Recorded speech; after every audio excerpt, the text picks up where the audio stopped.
സ്വാതന്ത്ര്യ സമരത്തെ ഒറ്റുകൊടുക്കുകയും ഗാന്ധിജിയെ വധിക്കാൻ കൂട്ടുനിൽക്കുകയും ചെയ്തവർ ചേറ്റൂർ ശങ്കരൻ നായരെ പോലുള്ളവരെ ഏറ്റെടുക്കാൻ ശ്രമിക്കുന്നത് അപഹാസ്യവും ലജ്ജാകരവുമാണെന്ന വി.കെ. ശ്രീകണ്ഠൻ എം.പി.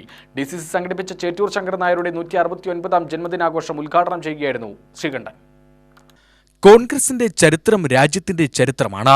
സ്വാതന്ത്ര്യത്തിന് മുമ്പും ശേഷവും രാജ്യത്തിന്റെ സ്വാതന്ത്ര്യവും അഖണ്ഡതയും കാത്തുസൂക്ഷിക്കാനായി ഒരു ശ്രമവും നടത്താത്തവരാണ് സ്വാതന്ത്ര്യ സമര സേനാനികളെ ദത്തെടുക്കാൻ ശ്രമിക്കുന്നത്.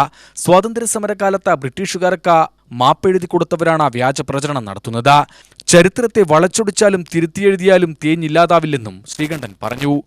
ഈ രാജ്യത്തെ ദേശസ്നേഹമുള്ള രാജ്യസ്നേഹമുള്ള ഇന്ത്യൻ നാഷണൽ കോൺഗ്രസിന്റെ പ്രവർത്തകർ മാത്രമാണെന്ന് ഞാൻ വളരെ അഭിമാനത്തോടുകൂടി പറയാൻ ആഗ്രഹിക്കുകയാണ്.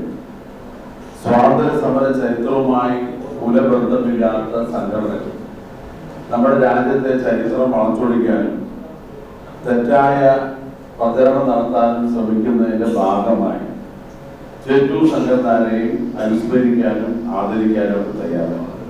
ഇന്ത്യയുടെ ഐതിഹാസികമായിട്ടുള്ള സ്വാതന്ത്ര്യ സമര പോരാട്ടം, ആ പോരാട്ടം ഒറ്റിക്കൊടുത്ത ആളുകൾ, അതിനെ അവഹേളിച്ച ആളുകൾ, ഇടയ്ക്ക് വെച്ച് മാപ്പ് പറഞ്ഞ് ബ്രിട്ടീഷുകാരുടെ കാലുപിടിച്ച ആളുകളാണ് ആ സ്വാതന്ത്ര്യ സമര സേനാനികളുടെ പാരമ്പര്യം ഏറ്റെടുക്കാൻ വരുന്നത് എന്നുള്ളത് ഏറ്റവും താഴ്ന്ന ഒരു പ്രവൃത്തിയാണ്. ഇതെല്ലാം പൊതുസമൂഹം മനസ്സിലാക്കുന്നു. ഇന്ന് ഭരിക്കുന്ന ഇന്ത്യയുടെ ഭരണഘടന അനുശാസിക്കുന്ന എല്ലാവർക്കും തുല്യമായ സംരക്ഷണം നൽകേണ്ട ഒരു ഗവൺമെന്റ് ഈ രാജ്യത്തോടനീളം വർഗീയ കലാപം അഴിച്ചുവിടുകയാണ്. DCC പ്രസിഡന്റ് തങ്കപ്പൻ അധ്യക്ഷത വഹിച്ചു. Vice president Sumesh Achuthan, secretary V. Ramachandran, Boban Mattumantha, Sudhakaran Plakkattu, Premnavas എന്നിവർ സംസാരിച്ചു.